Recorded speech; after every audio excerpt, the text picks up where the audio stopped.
तर इकडे दसरा मेळाव्यातून रामदास कदम यांनी उद्धव ठाकरेंवर जोरदार टीका केली आहे।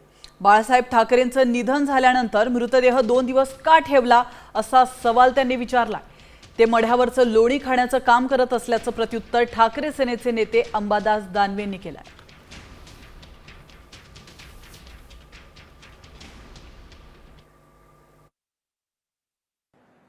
शिवसेना प्रमुखांचं निधन कधी झालं आणि त्यांची बॉडी किती दिवस मातोश्रीमध्ये ठेवली होती कडा माहिती। जबाबदारीने बोलतोय, मोठं विधान करतोय। होय, शिवसेना प्रमुखांच्या वती उपचार करणारे डॉक्टर आहेत। आज देखील त्या डॉक्टरांना विचारून घ्या, डॉक्टर पगारांना विचारून घ्या, 2 दिवस शिवसेना प्रमुखांची बॉडी का ठेवली होती उद्धवजींनी। तुम्ही सगळं कळत होतं, पण हे सगळं कशासाठी? कोणतरी सांगितलं बाळासाहेबांच्या हाताचे ठसे घेतले होते, ठसे।